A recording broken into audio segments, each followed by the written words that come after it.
Om Swastiastu, selamat pagi, salam sejahtera untuk kita semua. Assalamualaikum warahmatullahi wabarakatuh. Bapak dan Ibu yang terhormat, saya sampaikan terima kasih untuk kesediaan Bapak dan Ibu menghadiri undangan kami di acara ini untuk bersama-sama berdiskusi untuk mempersiapkan masyarakat Bali secara khusus dan Indonesia secara umum menghadapi masa transisi dari pandemi ke endemi. Pertama yang saya hormati Dr. Muhammad Syahril, juru bicara Kementerian Kesehatan yang dalam konfirmasi kepada penyelenggara akan hadir secara Zoom.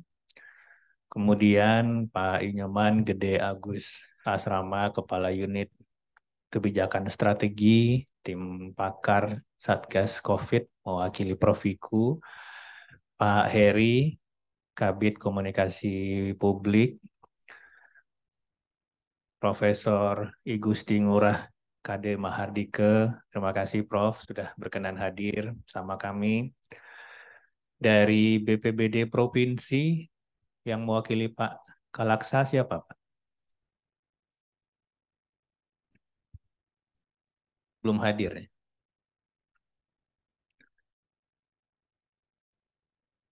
Ya, tanpa mengurangi substansi yang akan kita bicarakan, pertemuan ini kita anggap penting dari sisi komunikasi publik karena pada saat ini melihat kondisi tren kenaikan kasus dengan masuknya varian baru, Pak Menteri Kesehatan, Pak Menko menyampaikan mungkin potensi puncak dari uh, varian baru ini akan ada di Januari dan Februari. Sebelumnya kalau Bapak dan Ibu mengikuti perkembangan dari arahan Presiden, sebenarnya di akhir Oktober ini kita sudah akan mencabut masa PPKM atau akan mengevaluasi kalau bahasanya Pak Presiden waktu itu dari PPKM yang sudah hampir 2,5 tahun kita jalankan. Tetapi karena ada perkembangan kasus di Singapura dan di Jepang bahkan sampai 82.000 kasus per hari kemarin,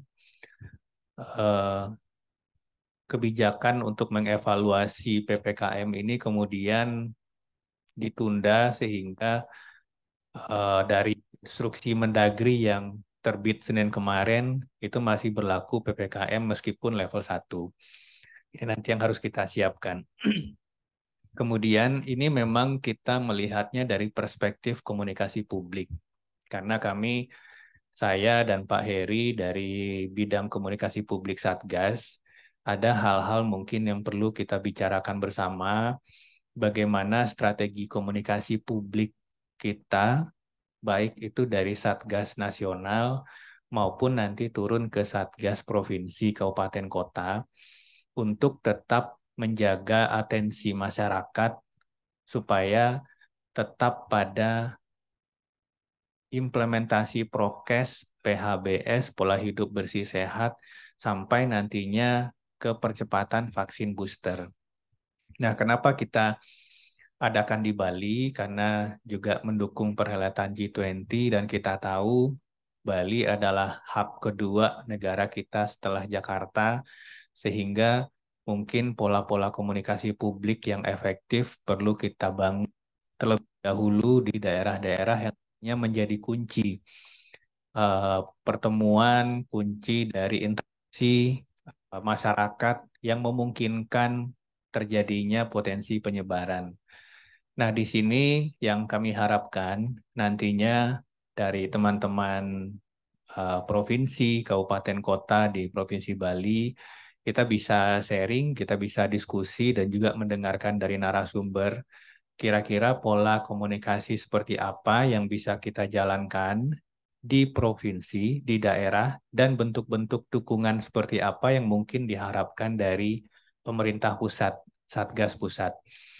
Kita masih punya waktu 2 bulan lagi sampai akhir Desember untuk bisa memanfaatkan sumber daya kita yang ada saat ini, karena Satgas Komunikasi Publik masih terus menyiapkan pola-pola edukasi, pola-pola diseminasi informasi, dan komunikasi publik terhadap implementasi prokes pada umumnya, dan tentu saja secara khusus untuk percepatan vaksin booster.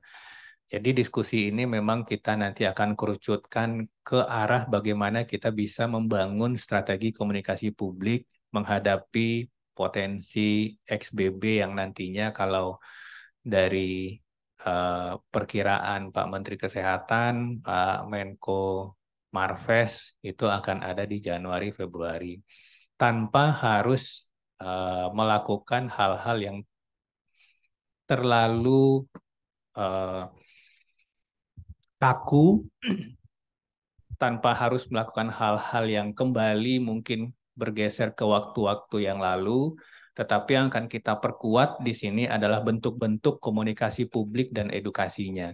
Jadi ini yang perlu kita diskusikan bersama supaya ada kesamaan atau kesatuan narasi nantinya dari pusat hingga daerah, dan juga kesatuan aksinya. Kira-kira dari daerah akan membangun seperti apa dan dukungan seperti apa yang mungkin diharapkan nanti dari Satgas Nasional. Mungkin demikian dari kami. Terima kasih sekali lagi untuk atensi dan waktunya menghadiri diskusi ini. Kita mungkin tidak terlalu formal, kita mengalir saja diskusinya karena kita relatif juga jumlahnya tidak terlalu banyak, sehingga mungkin menggali ide-ide untuk diskusi komunikasi publiknya bisa lebih mengalir. Demikian mungkin saya sampaikan. Terima kasih atas atensinya. Om Santi, Santi, Santi Om. Mengikuti Pak Am agar situasinya tidak terlalu formal, jadi saya nggak menggunakan mimbar-mimbarnya gede sekali Pak Am ini. Baik, selamat pagi, Om Swastiastu, Assalamualaikum warahmatullahi wabarakatuh. Selamat pagi, salam sejahtera untuk kita semua.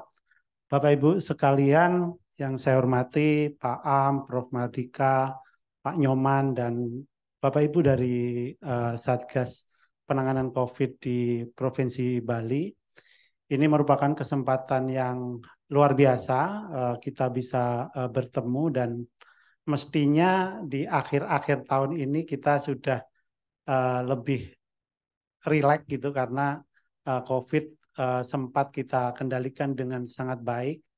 Tetapi apa hendak dikata, dalam 1-2 pekan terakhir ini eskalasi kenaikan yang cukup tinggi, dan tentu saja yang menjadi perhatian kita adalah tingkat fatality rate-nya yang juga mulai meningkat. Tadi saya sempat lihat data di Bali, kasus harian dalam 1 minggu terakhir ini di atas 100 ya, 121, 110, dan dengan kasus yang sebenarnya tidak terlalu tinggi, tingkat kematian hariannya itu tergolong tinggi Bapak Ibu. Jadi kematiannya ada 4 per hari, 5, tanggal 7 itu sempat 5, kemudian kemarin itu 4, kayak gitu. Dan rasanya ini akan menjadi perhatian. Kenapa? Karena di Bali tingkat vaksinasinya Pak Am itu sudah mencapai 74%. Hampir setara dengan vaksinasi booster di Singapura. Di Singapura 74% sudah boosternya. Jadi ini sangat tinggi sebenarnya secara imunitasnya, tetapi menjadi pertanyaan kenapa tingkat kematiannya masih ada gitu, sehingga kita memang harus benar-benar memulai menyusun strategi lagi, apalagi ketika melihat perekonomian di Bali dalam beberapa bulan terakhir, bahkan semester terakhir adalah salah satu yang tertinggi di Indonesia. Jadi saya lihat kemarin di atas 8%, hampir menyamai Pulau Sulawesi yang juga mengalami pertumbuhan cukup tinggi dari pertumbuhan ekonomi 5,7% secara nasional. Artinya kegiatan ekonomi sosial itu sudah mulai kembali, tetapi kemudian kita juga berhadapan dengan risiko terhadap eskalasi kenaikan dari COVID-19. Bapak Ibu sekalian, ini untuk mengantar kita melakukan rapat koordinasi yang temanya adalah mempersiapkan masyarakat Bali masa transisi menuju endemi. Rasanya kita memang perlu meriung seperti ini untuk melakukan konsolidasi, menyamakan persepsi, kira-kira apa sih yang harus kita sampaikan ke publik, pesan-pesan kunci apa yang harus kita sampaikan ke publik, tanpa kemudian mengganggu terlalu banyak kegiatan ekonomi dan sosial yang sekarang sudah mulai pulih. Ini penting menyeimbangkan antara dua hal yang sebenarnya bertentangan, tetapi Indonesia sudah punya pengalaman yang sangat luar biasa dalam strategi rem dan gas ini dan terbukti sangat efektif dan salah satu menjadi role model dari negara-negara lain ya, di mana kalau kita lihat ekstrim kebijakan penanganan COVID yang terlalu liberal, misalnya terlalu bebas seperti di Amerika Serikat, itu juga memberikan akibat yang sangat fatal karena Amerika Serikat itu tingkat kematiannya terbesar di dunia. Lebih dari 1 juta jiwa itu meninggal karena COVID-19. Sementara kita hingga kemarin, coba dilanjut.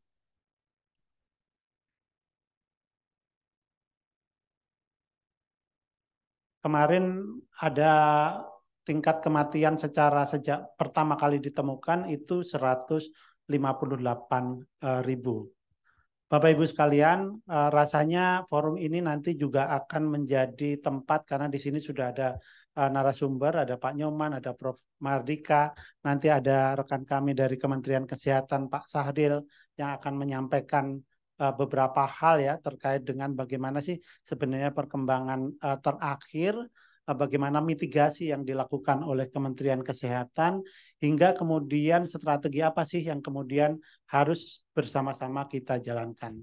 Tadi Pak Am menyinggung bahwa harusnya tanggal 7 kemarin dalam beberapa kali rapat dengan Kemenko Marves, kita itu akan mencabut PPKM, mengubahnya menjadi instruksi Menteri Dalam Negeri yang mengatur tentang bagaimana transisi terhadap pandemi ini. Tetapi kemudian kenaikannya cukup signifikan, akhirnya kebijakannya ditunda dan PPKM level 1 itu diperpanjang. Bapak Ibu sekalian, di Singapura pekan lalu 11.000 orang tertular, tetapi yang meninggal 2 orang. Dibandingkan misalnya dengan Bali yang 121 orang tertular, meninggal 5 orang. Tentu ini yang menjadi concern kita, bagaimana kemudian kita bisa berkolaborasi dan kemudian mempersuasi publik kembali kira-kira apa sih yang mesti dilakukan dan memastikan bagaimana masyarakat itu sebagai subjek perang melawan COVID-19. Karena kehadiran negara rasanya 2,5 tahun ini sudah cukup luar biasa ya, Bapak Ibu dari lintas lembaga bersatu padu untuk bersama-sama melawan COVID, dan hasilnya kita sudah cukup bagus dan bagaimana momentum ini kita pertahankan. Lanjut Mas.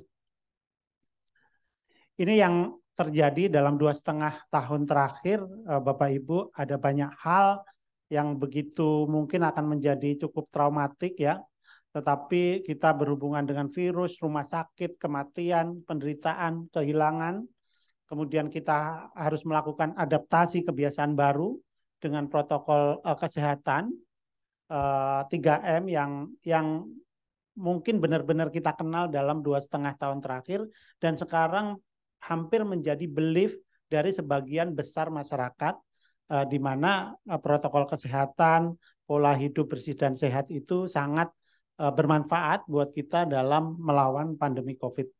Kemudian di tengah yang bagian biru ada informasi yang melimpah.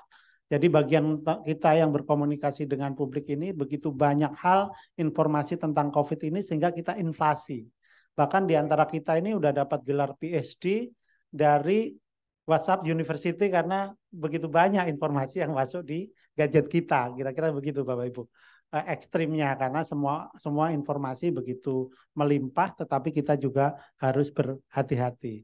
pada awal-awal COVID kita juga mendapatkan informasi karena ketidaktahuan kita bagaimana orang-orang di Cina itu berjatuhan, bertumbangan di jalanan untuk menggambarkan bahwa itu COVID. Ternyata adalah berita hoax. Ini adalah problem kita di dalam ini ya menghadapi COVID ini. Selain karena kita tidak tahu, kita berhadapan dengan informasi-informasi palsu. Di komunikasi Bapak Ibu itu ada post truth. Jadi berita kepalsuan yang diulang-ulang secara konsisten dan terus-menerus itu bisa menjadi sebuah kebenaran baru. Itu di teori komunikasi terbaru dan ini yang harus kita lawan karena buat kita benar dan salah itu adalah hitam putih. Agama juga mengajarkan kita hitam dan putih yang kemudian yang harus kita kedepankan adalah bagaimana kita terus menyuarakan kebenaran. Lanjut. Gak bisa ya, Mas? Ya. Jadi setelah 2,5 tahun, Bapak Ibu, bukan soal boleh atau tidak boleh, tetapi sekarang kita harus bicara bagaimana. Karena saya ini relawan di Satgas, sebenarnya saya ini jurnalis Pak, 20 tahun terakhir dan sekarang di bisnis Indonesia, membantu Satgas COVID-19 ini. Bagaimana kita bisa bersama-sama bukan lagi soal boleh atau tidak boleh melakukan, tetapi soal bagaimana. Nah, bagaimana ini yang harus kita sampaikan ke masyarakat, kira-kira kita mau apa nih dalam situasi seperti sekarang. Jadi memang Bapak Ibu, kita mau tidak mau harus hidup berdampingan dengan virus ini. Modal kita tidak pernah cukup hanya dengan kehadiran negara. Negara ini sudah hadir begitu banyak dan mengeluarkan dana ribuan triliun bahkan untuk COVID-19 ini untuk pemulihan ekonomi maupun penanganan kesehatan. Dan secara perlahan peran negara ini harus mulai digantikan oleh masyarakat. Nah, bagaimana agar masyarakat itu terlibat? Nah, ini akan menjadi bahan diskusi kita sehingga kita memiliki informasi-informasi kunci apa saja yang akan kita sampaikan ke publik. Kira-kira seperti itu. Nah, ini kenapa Bapak Ibu peran vital komunikasi dalam kolaborasi pentahelik. Jadi dari awal pembentukan Satgas, Bapak Ibu dulu pasti juga terlibat ya saat Satgas mulai gugus tugas, bahkan bagaimana kolaborasi pentahelik ini dilakukan oleh kita dari pemerintahan, oleh swasta, oleh media, oleh masyarakat dan akademisi. Jadi kita akan strategi komunikasinya adalah dengan pesan yang tunggal, pesan yang satu kira-kira, itu akan memudahkan masyarakat memahaminya dan memperkecil peluang terjadinya gap komunikasi. Kemudian kita juga tetap harus menenangkan di tengah kegentingan, apalagi ini beberapa hari ke depan Bali akan menjadi pusat perhatian dunia dalam pertemuan puncak dari G20.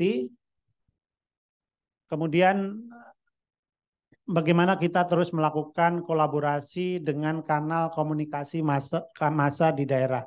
Di Jakarta misalnya kami menyebut apa yang disebut kolaborasi media. Di daerah tentu saja kita juga harus bisa melakukan bagaimana kita bisa berkolaborasi dengan media yang menjadi ujung tombak penyampaian informasi ke publik sehingga kita bisa menyampaikan informasi itu secara proporsional. Tidak melakukan cover up tetapi secara proporsional menjelaskan bahwa benar adalah benar, kira-kira seperti itu.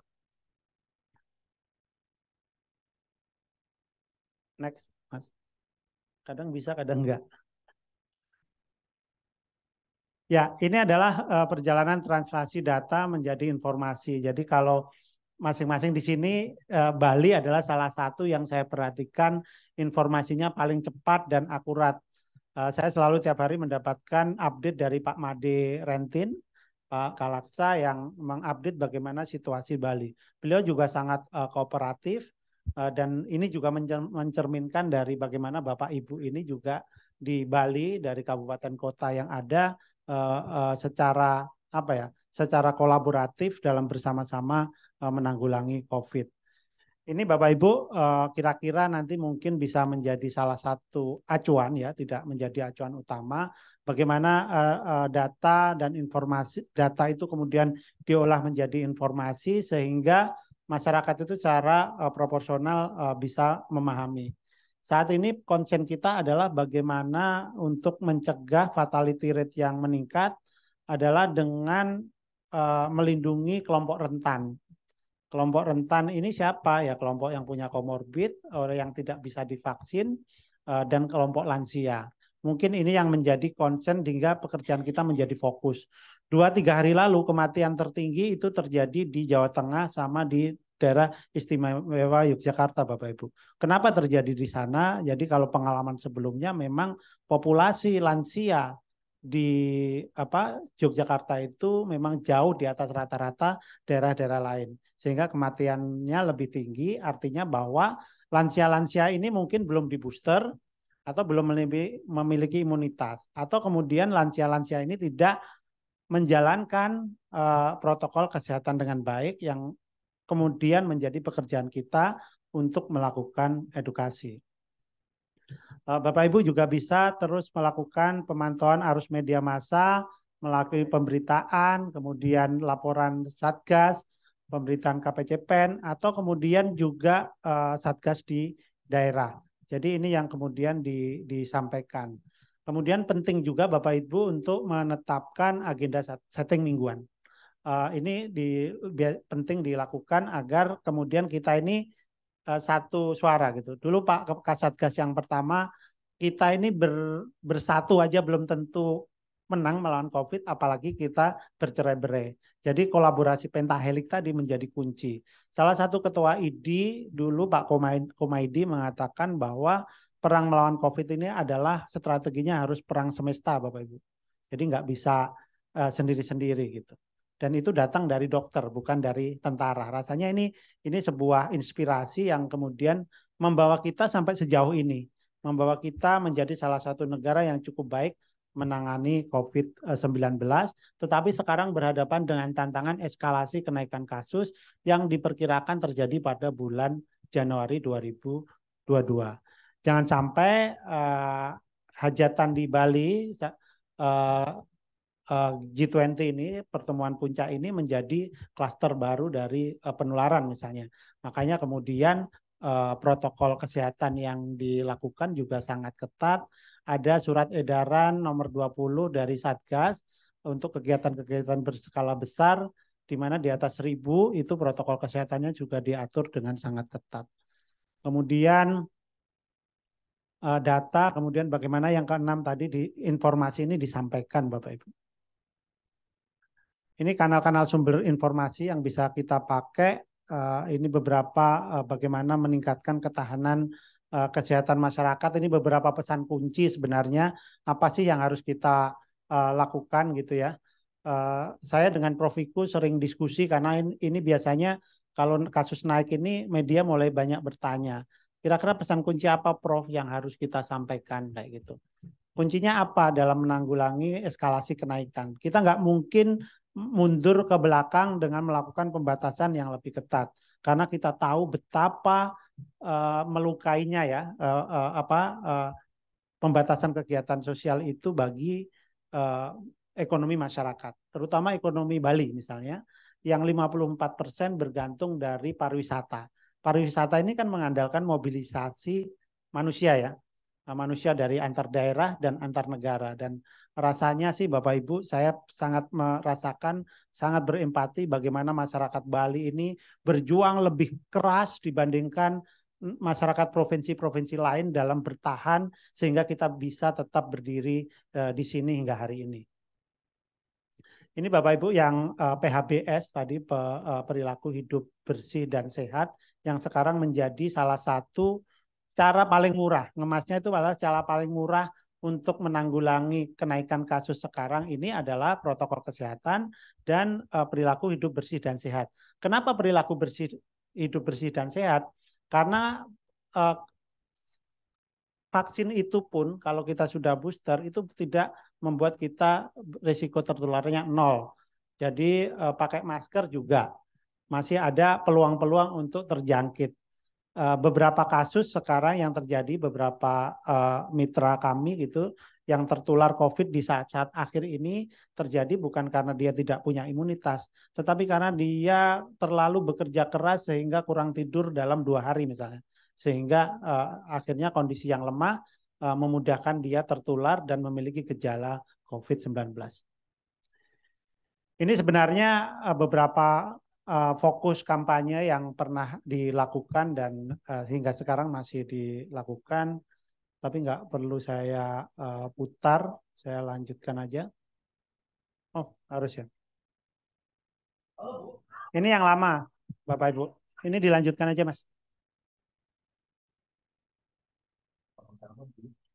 Lanjut aja, lanjut, Mas.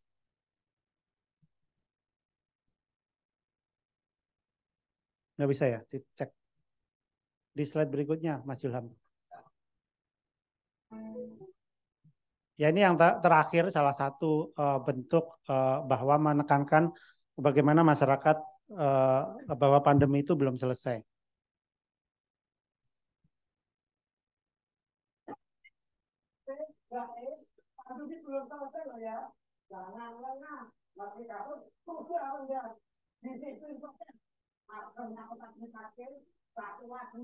Vaksin booster penting itu, ayo buruan vaksin booster biar tubuh kebal dan punya kebersihan. Mau vaksin booster kita sama. Ya, ini beberapa hal yang dilakukan, tetapi tentu saja kami tahu di daerah juga lebih kreatif dalam menyampaikan sesuai dengan apa ya kearifan lokal di daerah masing-masing. Lanjut, Mas. Nah, kolaborasi media ini Bapak Ibu penting banget. Selama 2,5 tahun terakhir ini kita sangat dibantu untuk media yang mereka tidak pernah berhenti dalam ikut bersama-sama kita untuk menyampaikan informasi publik tentang kondisi dan apa saja yang perlu kita lakukan. Pemirsa, situasi memang terus membaik, namun kita tetap harus waspada karena COVID-19 masih ada. Selalu pakai masker Anda saat beraktivitas di dalam ruangan, vaksinasi lengkap, dan juga booster untuk perlindungan sempurna demi imunitas kita semua. Ya, pesan-pesan ini sekarang masih disampaikan melalui televisi-televisi nasional Bapak Ibu, dan mereka memang secara dengan senang hati menawarkan diri untuk melakukan ini, sehingga di Satgas itu tinggal mensuplai narasinya, copywriternya dari kita, pesannya berubah, minggu berikutnya berubah, mereka tinggal membacakan, dan ini adalah pro bono, bentuk dari kolaborasi dari media-media mainstream terutama. Dan ini pesan terakhir yang semua tak pernah sama, bagaimana kita untuk dalam situasi sekarang itu tidak boleh mengandaikan bahwa ketika kasus rendah dalam jangka waktu yang lama, kemudian hidup kita kembali seperti 2,5 tahun lalu. Tidak, sama sekali tidak, karena kita memiliki kebiasaan baru, memiliki belief baru bagaimana dalam menanggulangi COVID-19. Itu Bapak Ibu sedikit pengantar untuk kemudian diskusi nanti yang disampaikan Prof. Mardika, ada Pak Nyoman, nanti ada Pak Safril yang bergabung secara online karena beliau lagi di luar negeri hari ini. Mudah-mudahan nanti juga sudah bergabung. Kami dari Komunikasi Publik Satgas COVID-19 mengucapkan terima kasih atas kehadiran Bapak Ibu.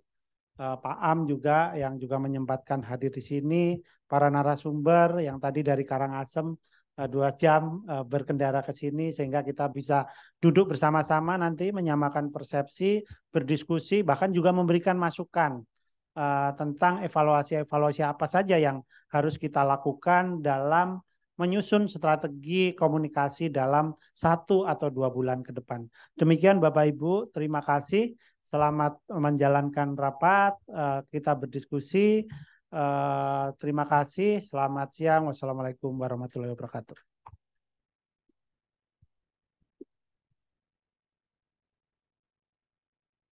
Baik, terima kasih Pak Heri Trianto. Kita beri tepuk tangan sekali lagi untuk Pak Heri Trianto. Baik Bapak Ibu hadirin yang kami hormati, kita akan memasuki sesi pertama untuk diskusi dan tanya jawab serta paparan dari para narasumber yang akan dipandu oleh fasilitator Mas Chamar. Untuk waktu dan tempat kami persilakan Mas Chamar untuk segera dipandu. Terima kasih.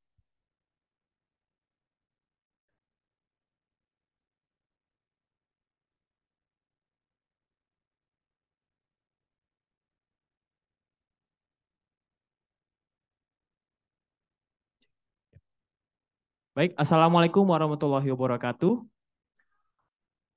Om Swastiastu. Selamat pagi Bapak dan Ibu sekalian.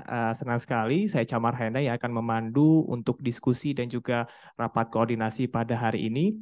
Luar biasa di hari yang berbahagia ini kita diberikan kesehatan dan tadi juga sudah disampaikan sejumlah pemaparan berkaitan dengan situasi dan kondisi pandemi COVID-19 saat ini.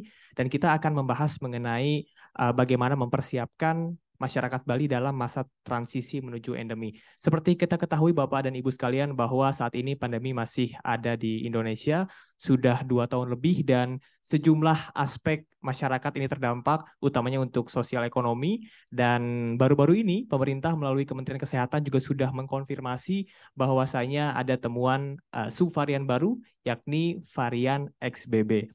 Nah, kemudian juga pada 2 November 2022 terjadi tren peningkatan kasus mingguan, kemudian juga kematian dan juga perawatan di rumah sakit. Dan secara global bisa kita lihat bahwa pada 23 Oktober juga terjadi peningkatan dari kasus COVID-19 di dunia. Ini 2,98 juta dalam waktu 1 minggu. Kalau di benua Eropa, ini didominasi oleh Jerman dan juga Perancis, 300 sampai dengan 500 ribu kasus per minggu. Kemudian juga di Asia, ini ada 3 negara yang terbesar, begitu. Ada Jepang, Korea Selatan, dan juga negara tetangga kita, Singapura, yang mengalami kenaikan hingga dengan 34%. Nah, kemudian tadi juga sudah disebutkan mengapa kita memilih Bali, dikarenakan Bali ini sebagai etalasenya Indonesia, sebagai provinsi percontohan untuk bagaimana masyarakat mempersiapkan diri dari kebangkitan dari keterpurukan setelah ditimpa oleh pandemi COVID-19, utamanya untuk aspek sosial masyarakat. Dan pada hari ini, nanti di sesi yang pertama kita akan mengundang 2 narasumber. Yang pertama tadi saya juga sudah berbincang bersama dengan Profesor Dr. Hewan I Gusti Ngurah KD Mahardika selaku virolog dan juga guru besar Fakultas Kedokteran Hewan Universitas Udayana Bali. Baik, kita berikan tepuk tangan untuk Prof. Mahardika. Dan nanti yang kedua kita juga akan berbincang bersama dengan Bapak Inyoman Gede Agus Asrama selaku Kepala Unit Kebijakan Strategi Tim Pakar Satuan Tugas Penanganan COVID-19. Dan kita berikan tepuk tangan untuk Pak Agus. Baik, dan langsung saja untuk mengefisienkan waktu kita persilahkan untuk kedua narasumber kita untuk naik. Dan kita akan langsung memulai diskusi.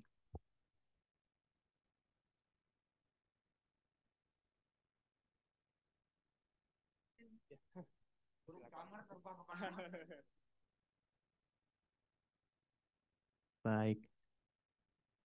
Terima kasih Prof. Mahardika dan juga Pak Agus sudah bergabung bersama dengan kami. Baik Bapak dan Ibu sekalian, langsung saja kita mulai diskusi pada pagi hari ini. Dan pemaparan yang pertama akan diberikan oleh Profesor Dr. Hewan I Gusti Ngurah KD Mahardika yang nantinya akan memberikan sejumlah pemaparannya dari kacamata akademisi berkaitan dengan proses dan juga bagaimana saat ini keadaan situasi dan kondisi pandemi COVID-19 utamanya untuk varian XBB. Nah, baik, kita langsung mulai saja. Kita persilahkan terlebih dahulu kepada Prof. Mahardika untuk memberikan pemaparannya, dipersilahkan.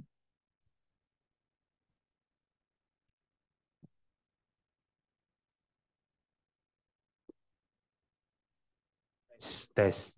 Hatur nuhun, Mas Chamar. Om Swastiastu. Assalamualaikum warahmatullahi wabarakatuh dan salam sejahtera, salam sehat untuk kita semua. Saya memberikan melakukan kajian cepat ya, rapid assessment. Kata data. Jadi apa kata data? Kalau orang Bali bilang data. data-data itu perlu untuk ngeliat, untuk nengkleng ya. Tanpa data kita tidak bisa apa-apa. Jadi mari kita lihat data. Jadi tapi saya kasih catatan bahwa selalu ilmuwan itu ilmiah itu ada ketidakpastian ya. Pasti ada hal yang tidak pasti, kita tidak tahu ya. Bagaimana nanti pandemi? Saya tahun akhir Desember 2022 akan saya jawab dengan pasti, dengan benar itu 1 Januari 2023. Jadi hal yang akan datang itu sulit diprediksi. Tentu kita mempunyai kajian-kajian untuk memprediksi, tetapi selalu ada level ketidakpastian. Itu satu poin. Yang kedua, jadi mohon izin, jadi saya lihat kajian cepat perkembangan pandemi COVID-19 di Indonesia, Bali, dan dunia. Oke, berikutnya nih. Next. Saya nak bawa pointer slide berikutnya sebelumnya. Ya, jadi Bapak Ibu sekalian, tadi sudah disebut bahwa virus COVID masih di sekitar kita. Ini kedemun, jadi belum ada belum punah. Okay. Jadi COVID belum punah. Jadi nanti kita lihat kecenderungan kasus dalam 1-2 bulan terakhir itu trennya menurun sebenarnya, flat dan rendah ya trennya, kecuali beberapa negara West Pacific. Kita lihat Jepang, kemudian Taiwan baru saja terjadi bahkan. Yang sebelumnya mereka cukup aman, cukup open, jadi tidak ada pernah penutupan lockdown di sana, tapi kemudian baru terjadi. Varian yang super dominan itu masih Omicron. Tetapi jeleknya mungkin sudah berkembang setidaknya 8 garis keturunan. Yang sedang analisis ini untuk jadi paper, untuk melihat tren ke depannya. Dan bagi Tiang, jadi bagi saya belum ada alasan kuat untuk panik. Jadi peningkatan kasus sekali lagi mohon diingat kalau untuk menyatakan endemi, pandemi berakhir dan sebagainya itu ranahnya WHO tentu saja. Mereka akan lihat di 5 wilayah geografis WHO. Dan itu di semua negara. Tapi untuk kita sebagai Indonesia, saya kira kita bisa kita bisa klaim itu pandemi atau endemi itu bisa kita klaim dengan menyebut bahwa Indonesia sudah masuk fase endemi. Karena fase yang disebut endemi itu ketika penyakit selalu ada sepanjang tahun dengan fluktuasi yang yang tidak melonjak tiba-tiba. Jadi begitu ada lonjakan besar kembali menjadi epidemi, wabah. Kalau di banyak negara menjadi pandemi. Jadi untuk negara kita tidak perlu harus menunggu WHO untuk mengklaim apakah Indonesia sudah masuk endemi apa pandemi. Ya.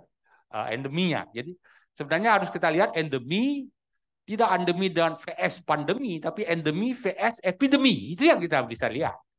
Epidemi wabah. Apakah wabah sudah terkendali? Kalau pandemi itu memang hanya ranahnya WHO untuk mengklaim karena dia melihat di banyak negara di dunia. Okay?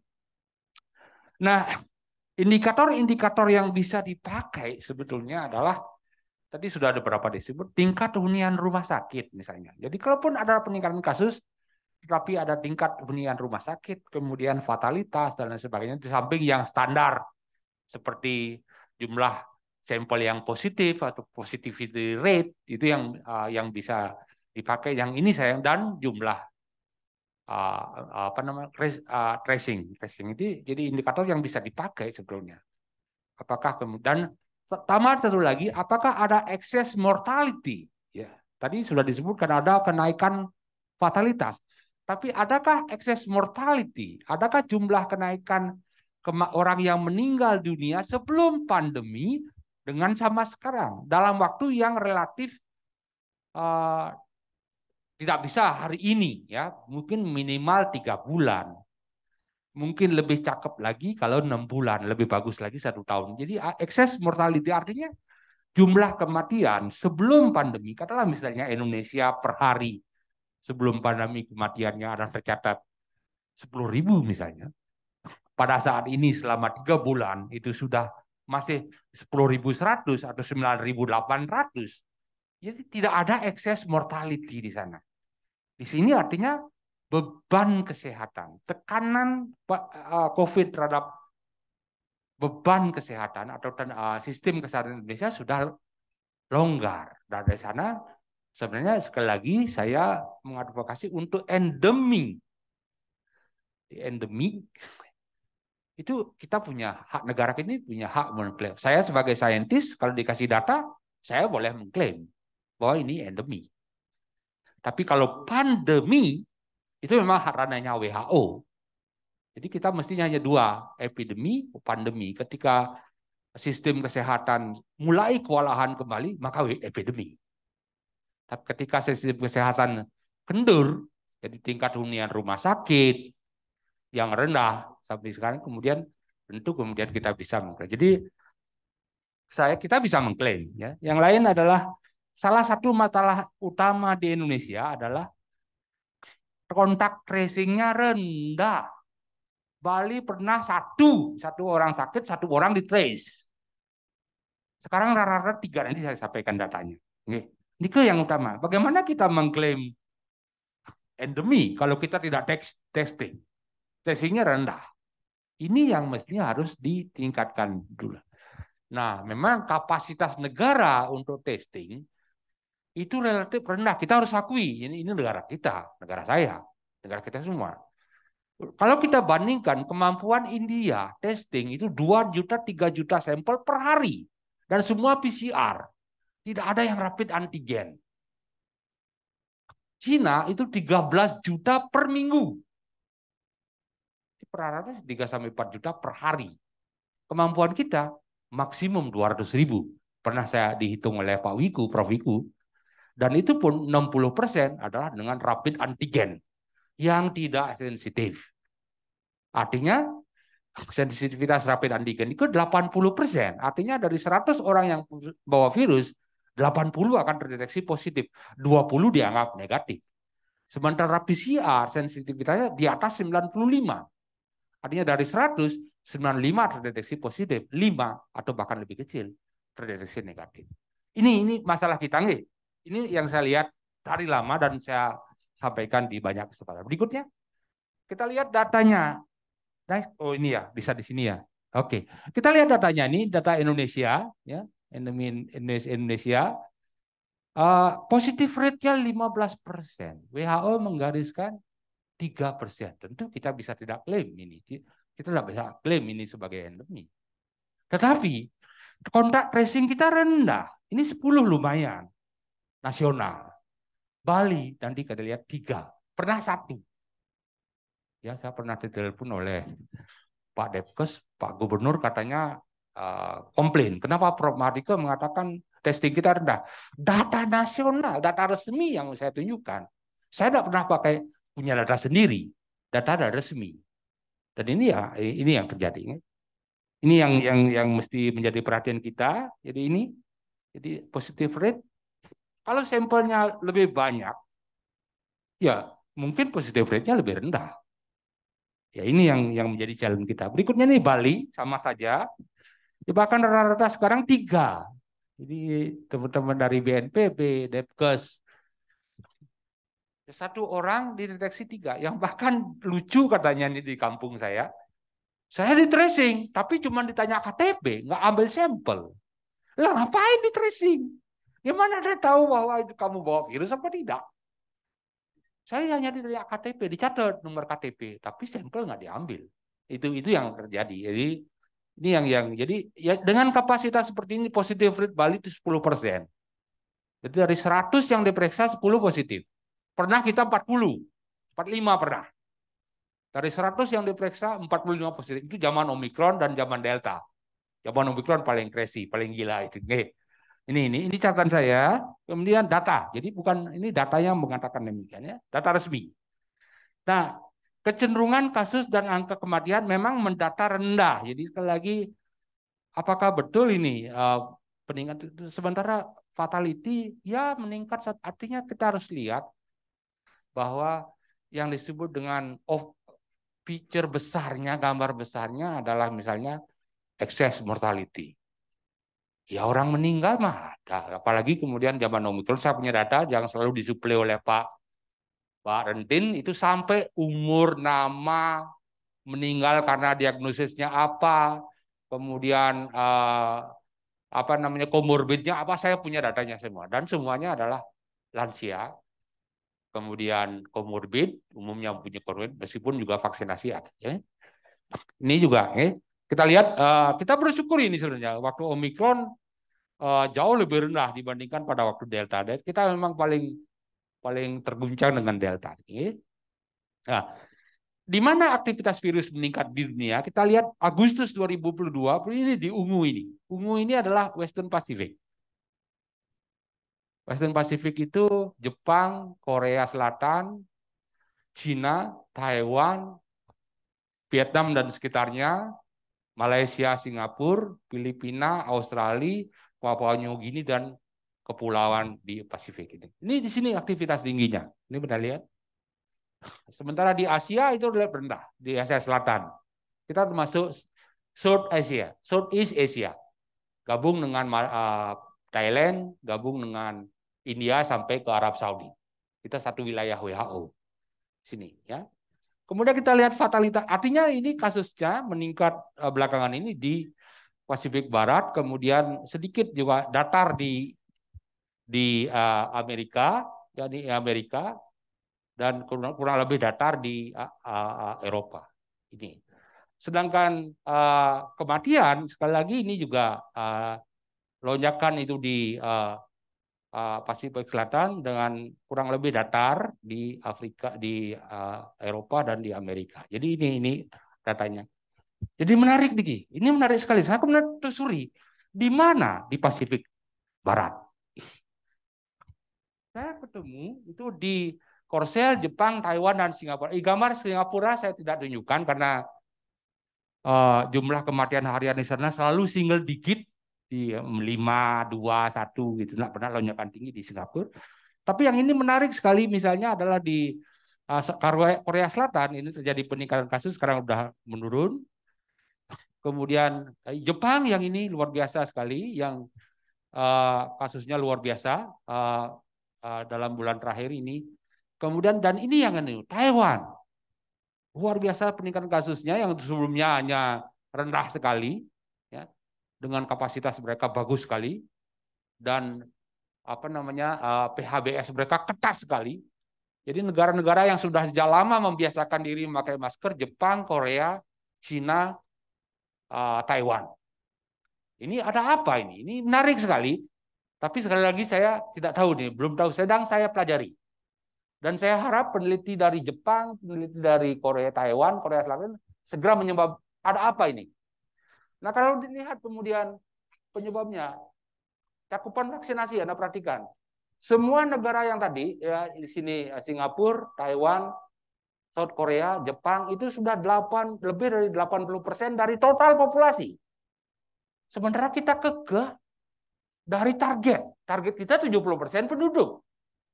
Oh, selalu digemar vaksinasi kita 80% dari target. Bukan dari total populasi.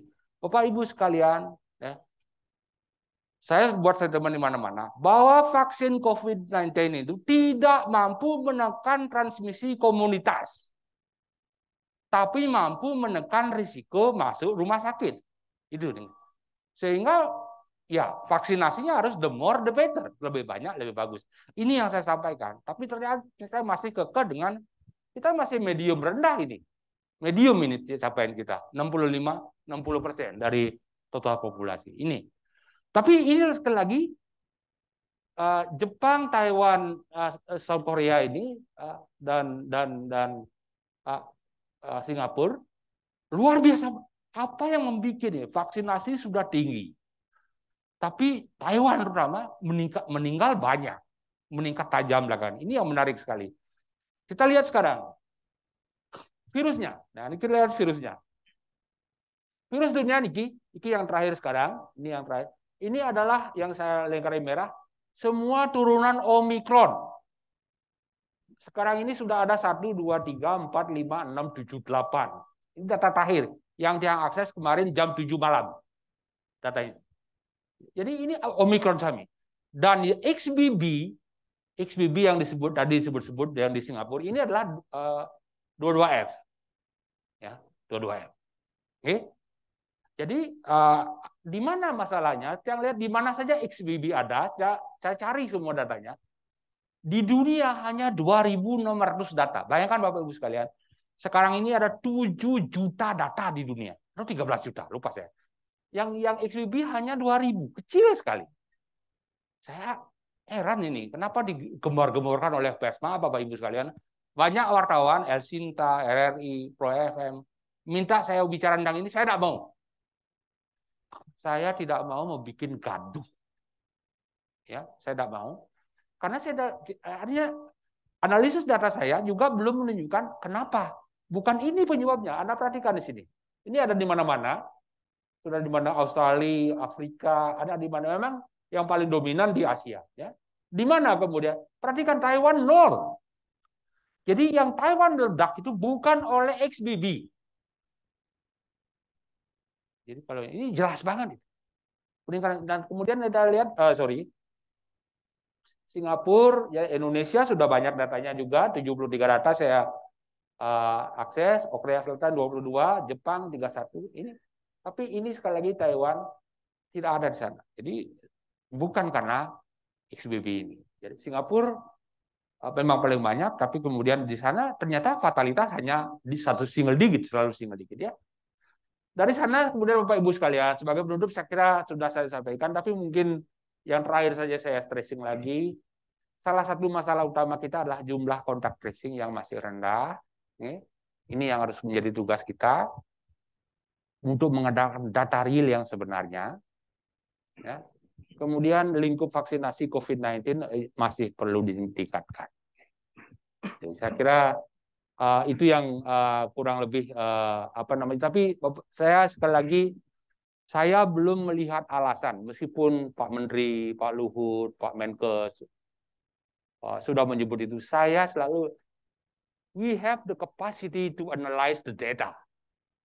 Kita mampu kok analisis data. Nggak peduli, ini sudah dipublikasi oleh CDC, sudah disebut oleh WHO.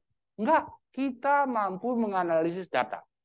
Kalau ada data yang unik, kemudian ya kita baru sampaikan. Jadi bagi saya sekali lagi belum ada alasan kuat untuk panik akibat turunan virus baru Omicron, misalnya XBB. Itu yang saya ingin sampaikan untuk bahan diskusi. Sekali lagi, saya sudah garis bawahi tadi bahwa ilmiah itu selalu uncertainty. Itu bahasa Bali halus. Ada ketidakpastian. Dalam sains, kita tidak. Tapi data per hari ini menyampaikan pada kita hal seperti itu. Semoga ada manfaatnya. Dan saya tutup dengan para mesanti. Om Santi. Assalamualaikum warahmatullahi wabarakatuh. Salam sehat dan selamat siang. Baik, terima kasih Prof. Mahardika yang tadi sudah memaparkan sejumlah materi dan juga mendapatkan insight baru tentunya untuk kita. Sudah disebutkan juga bahwasanya pandemi COVID-19 ini masih ada. Kemudian salah satunya tadi untuk varian Omicron ini sudah ada 8 subvarian Omicron. Dan disebutkan juga untuk indikator mengapa kita bisa nantinya menjadi endemi, tadi mulai dari tracing, kemudian juga mortality, tingkat kematian begitu, dan salah satu masalah yang terjadi di Indonesia berkaitan dengan kontak tracing yang rendah. Saat ini kita juga untuk vaksinasi ini masih berpegang kepada target bukan dari populasi keseluruhan. Dan tadi ada hal yang bisa kita dapatkan juga dan garis bawahi bahwasanya vaksinasi memang tidak mampu menekan transmisi komunitas, namun dapat menurunkan tingkat fatalitas dan juga positivity rate beserta dengan tingkat keparahan masuk ke rumah sakit. Dan yang paling penting adalah berkaitan dengan komunikasi publik. Nah, saya ingin bertanya kepada Prof. Mahardika selaku virolog dan juga akademisi, sebetulnya apa yang harus dilakukan oleh masyarakat beserta dengan pemerintah dan juga stakeholder dalam penanganan masalah ini? Ya, kalau untuk pemerintah saya kira tadi beberapa, tapi mungkin plus satunya, jadi meskipun kasus rendah, selalu siagaan rumah sakit jangan pernah diabaikan. Kita pernah kecolongan pada waktu Delta, oksigen habis di mana-mana, ya sehingga mungkin orang mencari oksigen di tukang las itu barangkali di tukang karbit. Ya, itu jadi jangan sampai terjadi hal itu. Jadi selalu ada kesiapsiagaan. Pernah juga sebelum Delta itu karena melandai banyak rumah sakit yang merumahkan lagi mengembalikan tenaga bantuan kesehatannya, tapi ternyata letupan tiba-tiba hebat. Itu satu poinnya. Kemudian tadi tracingnya itu harus diperbaiki. Kita tidak pernah akan mencapai kondisi yang optimal untuk mengambil keputusan ini endemi apa pandemi atau ada epidemi. Ini karena kalau tracingnya rendah dan kemudian vaksinasi. Itu saya kira sebetulnya ada untuk vaksinasi untuk saya pribadi dan juga saya sampaikan pada ilmuwan. Saya banyak juga upload buat video tentang perkembangan COVID di YouTube. Ada namanya kami Virus Bali. Silakan Virus Bali YouTube itu mohon izin subscribe dan akses. Jadi semua hal-hal yang praktis tentang virus, tentang monkeypox, tentang mungkin virus hewan saya upload di sana. Dan banyak respon dari negara lain. Tidak ada yang minta bahasa Inggris dan sebagainya. Sedangkan untuk masyarakat saya kira kita harus sampaikan cerdaslah menghadapi COVID. Kalau berharap masyarakat selalu menggunakan masker, kemudian work from home, kemudian itu mungkin sulit ya, berat ini, berat. Jadi ada kompromi ekonomi dan kesehatan saya kira, tapi cerdas melawan COVID, masyarakat mestinya sudah tahu ya. Mari kita buat ini penanggulangan COVID ini milik mereka. Mereka yang harus tahu kapan harus menghindari kerumunan. Kalau misalnya mau makan, berkerumun cari restoran yang lain atau pesan online. Dan kemudian ketika masuk ada di dalam ruangan tertutup, ada pilihan pakai masker kalau harus ke sana atau buat jadwal baru, cari waktu lain agar lebih longgar. Karena risiko tertinggi tentu pada ada mereka yang di ruangan tertutup dan berair condition. Saya kira itu cerdas melakukan protokol kesehatan. Oke, baik. Tepuk tangan untuk Prof. Mahardika. Jadi tadi dimulai dari sarana dan prasarana dari pemerintah, kesiapan pemerintah. Nanti kita akan bahas lebih lengkap lagi bersama dengan Pak Agus. Namun sebelumnya tadi kita bisa simpulkan dan juga elaborasi yang sudah disampaikan oleh Prof. Mahardika bahwa salah satunya adalah masyarakat bisa dengan cerdas untuk menerapkan protokol kesehatan dimanapun dan juga kapanpun, karena ini juga bukan tanggung jawab diri sendiri namun juga tanggung jawab kita bersama. Dan selanjutnya tadi berbicara mengenai kesiapan dan juga sejumlah langkah antisipatif yang dilakukan. Kita akan langsung berbincang bersama dengan Bapak Inyoman Gede Agus Asrama selaku Kepala Unit Kebijakan Strategi Tim Pakar Satgas Penanganan COVID-19. Kita berikan waktunya untuk Pak Agus mengenai apa saja langkah-langkah antisipatif dan juga persiapan untuk menghadapi pandemi COVID-19, utamanya untuk penyebaran dari subvarian dari Omicron dan juga XBB. Silahkan Pak Agus. Baik, terima kasih Mas Camar selaku moderator kita pagi ini. Om Swastiastu. Assalamualaikum warahmatullahi wabarakatuh. Salam sehat, salam sejahtera untuk kita semua. Yang saya hormati Pak Abdul Muhari, Pak Am, selaku penanggung jawab bidang Komlik di Satgas COVID Nasional. Kemudian Pak Heri Trianto, Kabid Komlik di Satgas, mitra yang selalu bergandengan dengan kita kemana-mana Pak. Kemudian hadir juga bersama saya, sebelah saya Prof. Mahardika, dan nanti hadir Dr. Muhammad Syahril dari Kemenkes, kemudian Bapak Ibu dari BPBD Jembrana, Plungkung, Tabanan, dan Karangasem ya yang hadir di ruangan ini ya, serta Bapak Ibu Denpasar hadir nggih, Denpasar, Gianyar nggih, Buleleng hadir. Berarti semua Satgas daerah diundang ya Bapak Ibu ya semua. Provinsi juga tadi Pak Renten juga sempat. Masing-masing kabupaten ada 3 nggih. Matur juk semua Bapak Ibu Satgas daerah yang sudah hadir. Denpasar, Badung ada juga nggih berarti nggih. Badung nggih. Buleleng hadir, wah jauh. Jembrana Jembrana, Karangasem tadi Bapak ampun disebut nggih. Bangli? Bangli belum ya. Baik, Bapak Ibu yang hadir di ruangan yang saya hormati, izinkan atas nama Koordinator Tim Pakar Satgas COVID-19, Prof. Wiko Adhisasmito menyampaikan permohonan maaf beliau karena tidak hadir langsung bersama Bapak Ibu dalam diskusi yang menarik ini. Saya ditugaskan oleh beliau untuk memberikan sharing discussion pada pagi hari ini. Jadi dari tema yang diberikan oleh panitia, kita siapkan topik mengenai persiapan Indonesia menuju endemi yang dilaksanakan hari ini bertepatan dengan Hari Pahlawan. Ya. Merdeka! Salam tangguh! Terima kasih Bapak Ibu. Baik, next slide. Ya, Bapak Ibu yang kami hormati, ya, Bapak Presiden sering menyebut nih akhir ini, didukung oleh data Ibu Menteri Keuangan, bahwa 2023 katanya akan gelap. Ada 80 negara yang sudah antri masuk IMF. Ini karena apa? Karena tantangan kita dan juga dikonfirmasi oleh Menko Ekon selaku Ketua KPCPEN, hari ini masyarakat Indonesia dan dunia dihadapkan yang namanya 5C Global Challenge atau the perfect storm katanya. Jadi badai yang sempurna. Karena apa? Karena kita hari ini dilanda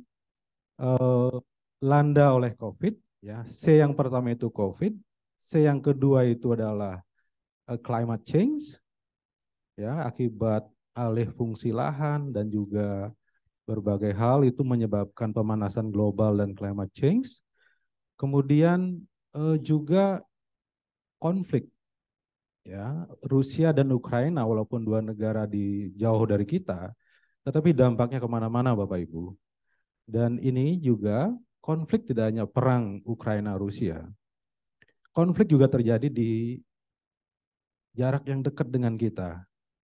Dikit-dikit marah, dikit-dikit berantem gitu ya. Ada pembunuhan gitu. Dan stres yang melanda akibat kondisi dan situasi yang ada.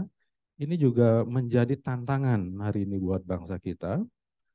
Dan akibat dari 3C tadi menyebabkan cost of living menjadi makin tinggi. Ya, kalau di negara Eropa, Amerika itu inflasinya sudah gila-gilaan, bahkan beberapa perdana menteri tumbang di Eropa akibat ini, dan juga akibat dari semua 4C itu menyebabkan adanya commodity price. Ya, makanya commodity price itu berpengaruh juga pada cost of living kita sebagai pribadi maupun dampaknya bagi negara dan mungkin bagi Bali khususnya.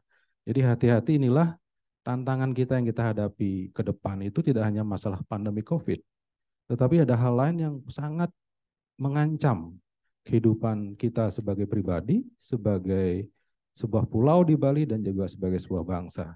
Tidak hanya bangsa Indonesia, tapi seluruh bangsa di dunia ini, inilah tantangan global hari ini.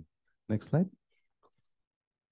Nah, kita belajar kembali ke laptop pada pandemi, apa yang sudah kita lalui dari 3 gelombang itu, memang di awal pandemi seluruh bangsa-bangsa di dunia itu gugup Bapak Ibu.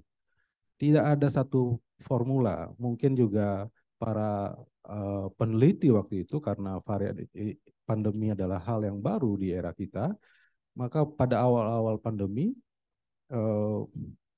belum menemukan formula yang tepat dalam menanganinya. Jadi kita sempat melakukan sampai PSBB, kemudian PPKM darurat, PPKM mikro, PPKM leveling yang sampai hari ini terus diterapkan.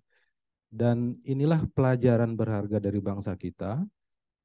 Kita punya lesson learn dari penanganan pandemi yang cukup berharga, sehingga dari 3 gelombang yang kita hadapi, hari ini Indonesia termasuk yang sudah memiliki kepercayaan diri, yang termasuk sudah dipuji oleh Badan Kesehatan Dunia sebagai salah satu negara yang mampu mengendalikan pandemi dengan baik. Next slide. Nah, ini kalau Prof. Mardika tadi bicara mengenai data, kita tidak bisa lepas dari data sebagai pijakan kita dalam mengambil sebuah keputusan dalam membuat tindakan yang konkret dalam penanganan pandemi. Jadi tadi juga Pak Aam, Pak Heri, dan juga Prof. Mardika, pentingnya kita melakukan sesuatu itu berbasis dengan data. Nah, di COVID juga kita diajarkan, kita punya Bersatu Lawan COVID itu juga merupakan platform penanganan pandemi yang juga disiapkan oleh Satgas, oleh tim data dan IT waktu itu, untuk kita sebagai sebuah bangsa punya platform Bersatu Lawan COVID sebagai dasar bagi pemerintah dalam mengambil kebijakan. Ini kami lihat dari data-data ini tergambar dengan jelas dari awal pandemi sampai hari ini, 8 November, bagaimana penambahan kasus harian nasional dibanding dengan Bali, ya, karena ini di Bali saya compare nasional dan Bali, dan penambahan kasus harian. Ya, ini juga sama. Bali itu berkontribusi pada kasus nasional. Demikian juga dari daerah lain. Next. Lanjut. Ya. Dan dari catatan ini Bapak Ibu, kita bisa lihat bahwa tadi juga dikonfirmasi oleh Prof. Mardika, cara kita melakukan testing juga kurang perlu diperbaiki. Dan per 8 November 2022 Bapak Ibu, penambahan kasus nasional itu sebesar 1,83% untuk kasus positif. Dan Bali, 2,01% untuk kasus aktif, dan 7,89% untuk kasus kematian. Kemudian untuk persentase kesembuhan harian Bali berada di bawah angka nasional. Jadi ini catatan buat kita semua, Bapak Ibu, masih ada PR buat kita di Bali. Nah, berbagai upaya masih harus dilakukan, Bapak Ibu. Jadi ini mengindikasikan bahwa kita masih harus serius, ya, terutama Bali menjadi tuan rumah G20, ini kita harus menjadi perhatian kita semua. Lanjut. Nah, ini meremind apa yang sudah kita lakukan Bapak Ibu. Kita punya 5S 1T, ya. Nah, karena adanya kenaikan kasus, Kemenkes juga mengonfirmasi kasus tertinggi XBB itu ada di Bali per hari ini. Jadi kita harus punya misi, punya target. Bagaimana yang sehat tetap sehat yang di Bali ini saat ini, kalau kita bicara dalam konteks Bali. Yang kurang sehat harus segera disembuhkan, dan yang sakit harus bisa sehat sampai sembuh. Kita harus punya strategi, ya, mengedepankan preventif promotif itu lebih murah daripada tindakan kuratif. Oleh karena itu Bapak Ibu, mohon ini menjadi perhatian kita, bagaimana upaya-upaya hari ini kita bicara bagaimana kita mengedukasi publik melalui komunikasi publik, ini harus kita kedepankan upaya preventif promotif, misalnya melalui promosi kesehatan di dinas kesehatan, atau upaya mitigasi oleh teman-teman BPBD dalam hal ini bencana non alam. Kemudian ada struktur, ya, kita punya struktur kolaborasi pusat dan daerah dengan pendekatan pentahelik. Jadi dalam konteks yang kebijakan pemerintah dalam menjalankan strategi ini tidak bisa pemerintah sendiri. Perlu keterlibatan semua unsur dalam pentahelik, ada media massa, ada media, sekarang ada Prof. Mardika selaku akademisi, kemudian Bapak Ibu unsur pemerintah dan kita pemerintah pusat dan daerah berkumpul, kemudian ada juga swasta dan juga unsur masyarakat di dalamnya. Nah, tentu kita punya strategi, punya struktur, dan punya sistem. Ya, sistem itu adalah ini juga ciri khas dari sistem kita sebagai sebuah bangsa, sistem gotong royong Bapak Ibu. Karena waktu kami mendampingi kajian operasional kepemimpinan kolaboratif dalam upaya percepatan penanganan pandemi, kami melihat ada peran swasta juga di beberapa daerah yang mau berkontribusi dalam membangun posko misalnya di suatu daerah. Saya lihat di Klungkung waktu itu, saya lihat di Badung juga, di Denpasar. Hampir di semua daerah di Bali itu sudah mampu menggalang dukungan pihak swasta, melibatkan para akademisi, dan juga melibatkan semua unsur pentahelik. Ini hal yang baik yang harus kita pertahankan dan tingkatkan di kemudian hari. Kemudian kita juga harus punya skill. Nah, hari ini kita didampingi oleh para pakar, ya ada Pak Prof. Mahardika juga, mungkin Bapak Ibu di Satgas Daerah juga punya pakar-pakar yang mendampingi Bapak Ibu dalam bidangnya masing-masing, sehingga kita punya speed, ya, disiplin, komitmen dan militansi dan rantai komando, sehingga kita dengan strategi, struktur, sistem dan skill yang kita miliki, akhirnya kita mampu melakukan penanganan dengan lebih cepat sehingga target itu bisa tercapai. Next. Nah, ini kembali kita lihat bagaimana pemerintah dalam harus biar kelihatan Prof. Izin melanjutkan Bapak Ibu, ini strategi pengendalian pandemi berlapis yang juga ini merupakan khas Indonesia. Jadi dalam upaya pencegahan Bapak Ibu, ada screening berlapis bagi pelaku perjalanan luar negeri, pelaku perjalanan dalam negeri, kemudian dalam upaya pencegahan ada pemberlakuan pembatasan masyarakat, ada PPKM, kemudian prokes. Nah, kita juga Satgas menerbitkan SE prokes kegiatan berskala besar, SE 20 tahun 2022. Ini juga dalam upaya gas rem tadi yang dibilang Pak Heri, bahwa pemerintah Indonesia itu punya strategi gas rem yang mungkin negara lain tidak punya seperti Indonesia. Di samping efektif kebijakannya, karena kita juga punya aspek teritorial yang melibatkan unsur TNI Polri, yang sigap dari pusat komando, di pusat sampai ke wilayah paling mikro, di kelurahan dan desa. Inilah yang membuat PPKM kita menjadi efektif di Indonesia.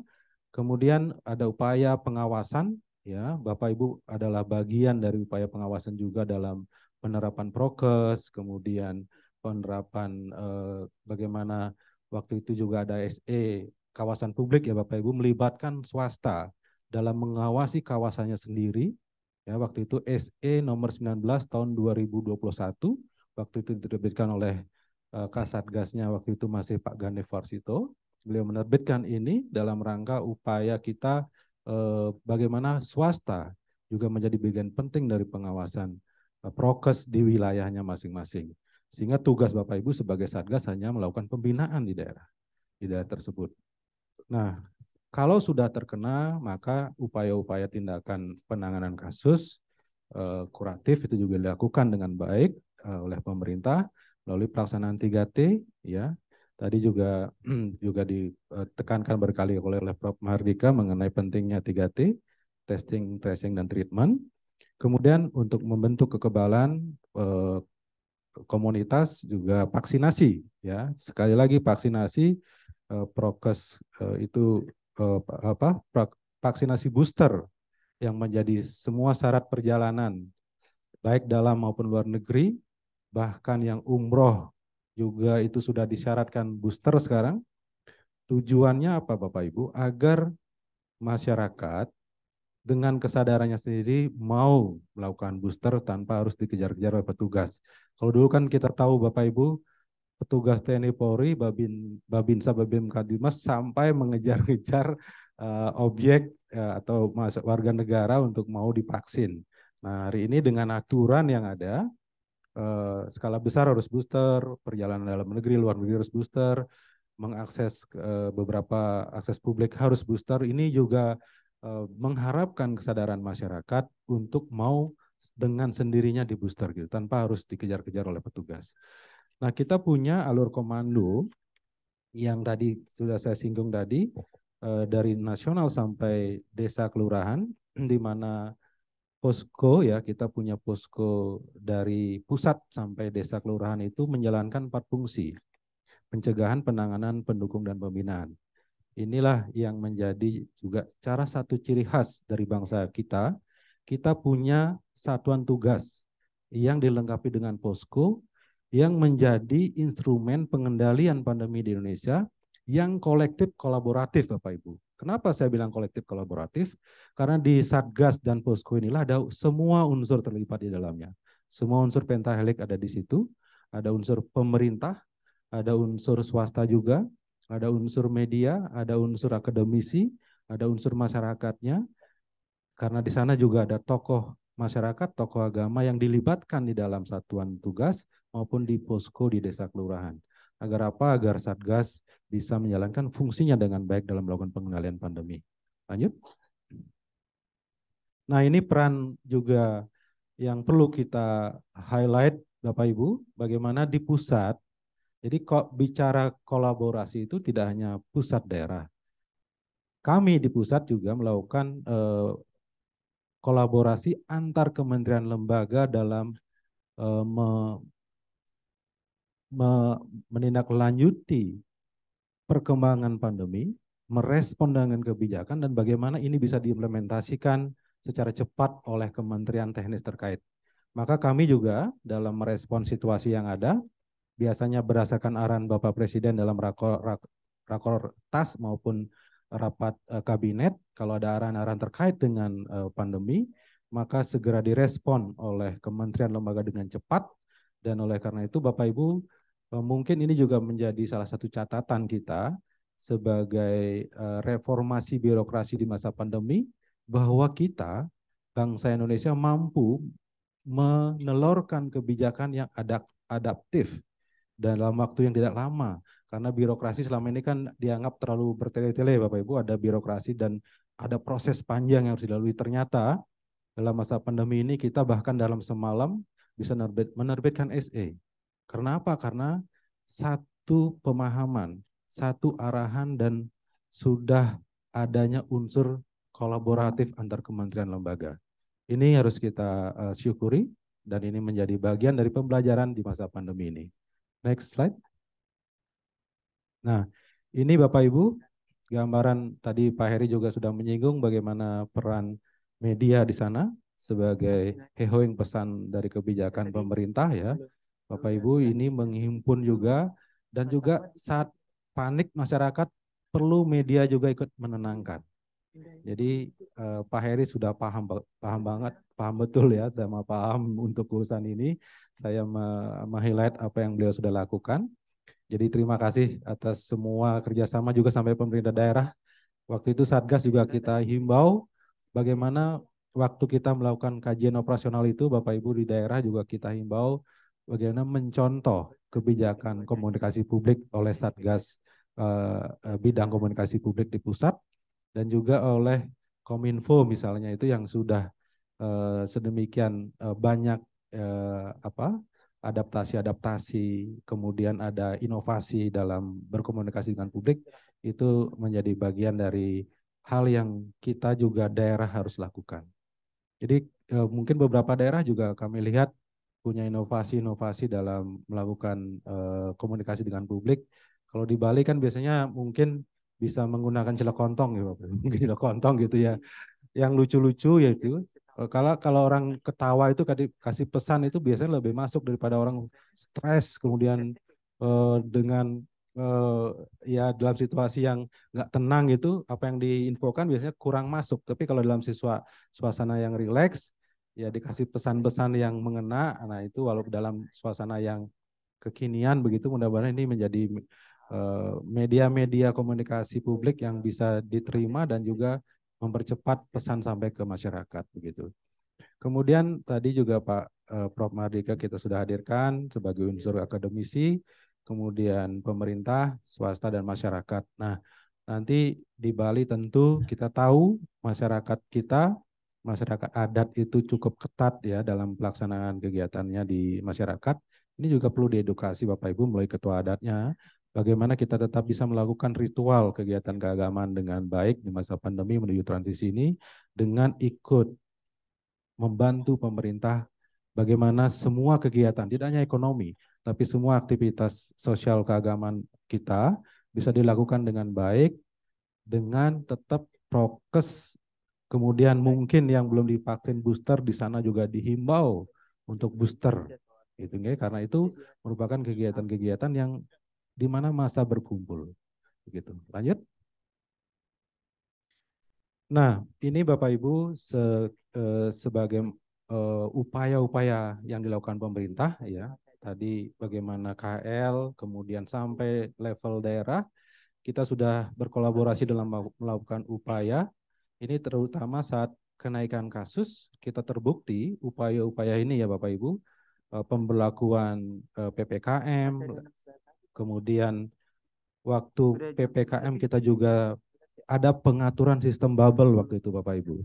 Mungkin kalau Bapak Ibu ingat, waktu Bali punya koridor Nusa Dua, Sanur, dan Ubud, itu sebenarnya sistem bubble yang diatur oleh pemerintah pusat dalam konteks Bali, persiapan waktu itu karena dianggap mampu mengendalikan untuk dibuka pariwisatanya.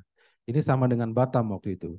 Nah, ada sistem bubble yang dibuat oleh pemerintah menjadi contoh bagaimana prokes yang diterapkan dengan ketat, aman COVID di sektor industri pariwisata. Nah, Astungkare waktu itu kita sudah cukup baik, walaupun ada catatan-catatan Bapak Ibu. Kemudian untuk melapisi semua pihak yang mengakses kebijakan ini bisa aman, bisa sehat, maka ada pengaturan screening berlapis pelaku perjalanan. Jadi ada SE nomor 24 mengenai pelaku perjalanan dalam negeri dan SE 25 mengenai pelaku perjalanan luar negeri, yang itu semua mengatur bagaimana yang boleh pergi adalah orang-orang yang sehat saja. Sementara yang sakit yang belum booster itu dibatasi geraknya untuk sementara kalau belum memenuhi syarat itu tidak diizinkan bepergian. Kemudian penerapan prokes hingga desa kelurahan juga sudah kita lakukan melalui Satgas.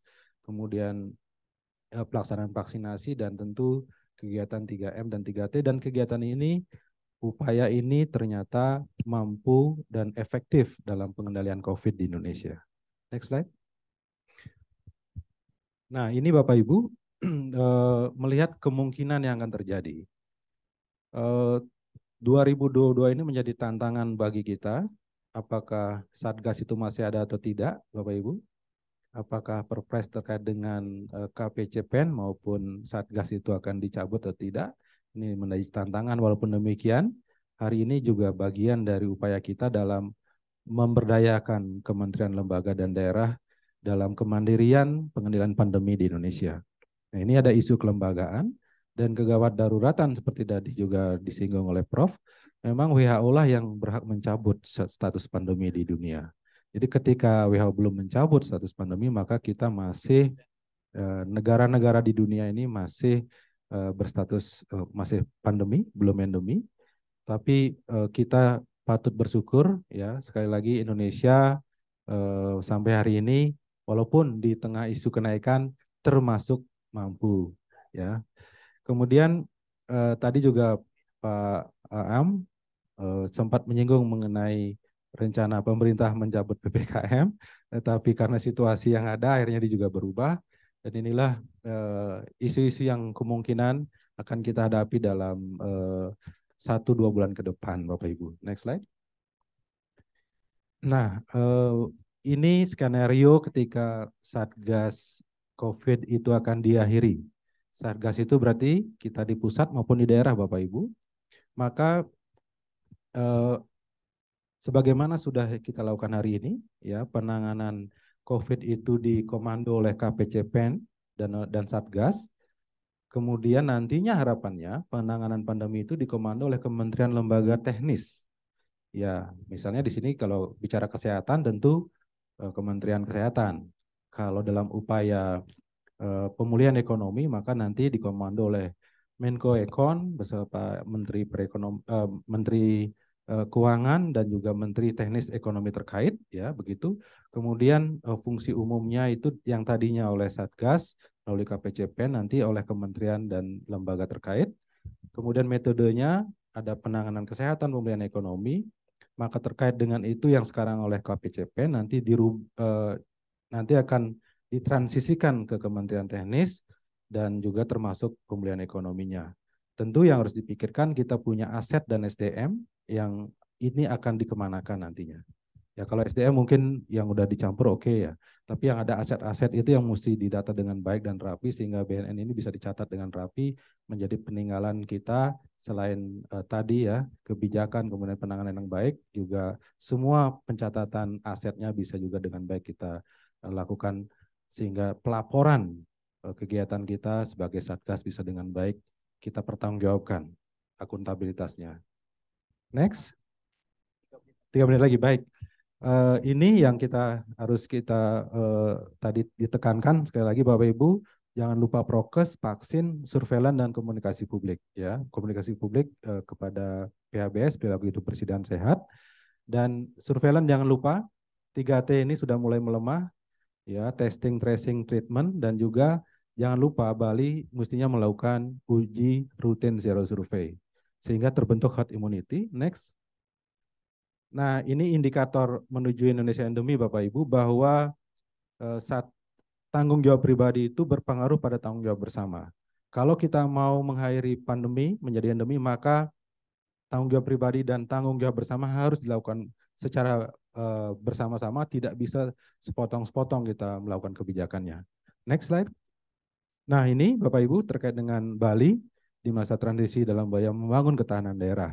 Inilah yang kita harapkan Bapak Ibu, selama ini kita sudah punya Satgas yang mampu mengkomando dari pusat sampai daerah sampai level mikro, sampai banjar-banjar desa adat yang di Bali. Nah ini kita harapkan prokesnya jalan plus vaksinasi, kemudian aktivitas ekonomi masyarakat dan juga ekonomi dan kegiatan masyarakat yang berdampak pada mobilitas di Bali itu harus mampu menunjukkan perilaku hidup bersih dan sehat, terbentuk herd immunity, sehingga kita bisa melaksanakan kegiatan produktif aman COVID. Bali mampu laksana mewujudkan ketahanan nasional dengan membangun sistem ketahanan, kesehatan, ekonomi, dan perlindungan sosial. Kalau Bali tahan, ketahanan daerah Bali terwujud, maka ketahanan nasional juga terwujud dengan sendirinya. Demikian Bapak Ibu, next slide terakhir.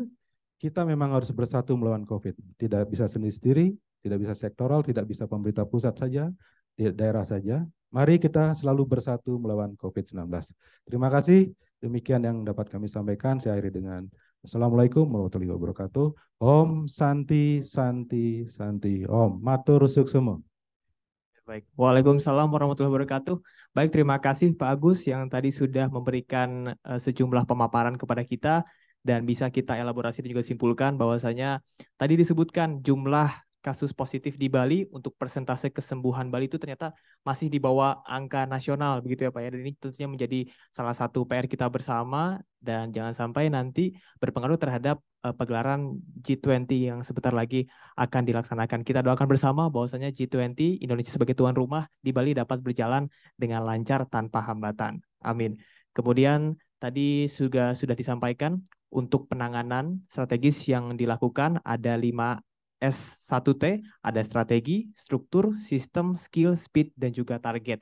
Dan tidak lupa untuk koordinasi dan juga kolaborasi antara Pentahelix, ABCGM, ada akademisi, bisnismen, kemudian ada community, government, dan juga media. Sehingga sinergi dari stakeholder ini yang dapat kita lakukan secara bersama-sama agar bisa mengatasi permasalahan ini dan juga dapat sama-sama kita melalui pandemi COVID-19 saat ini. Dan strategi dari pengendalian dimulai dari vaksinasi, protokol kesehatan, PPKM, beserta dengan screening secara berlapis, baik untuk pelaku perjalanan luar negeri dan juga pelaku perjalanan domestik. Dan juga Pak Agus menyampaikan bahwa untuk memaksimalkan fungsi Satgas saat ini untuk penyelesaian dari permasalahan ini serta kolaborasi dan juga sinergi dengan Satgas di Bali yang tentunya Bali ini menjadi salah satu provinsi yang mobilitas sangat tinggi, begitu banyak turis ataupun juga wisatawan yang datang sehingga tentunya ada sejumlah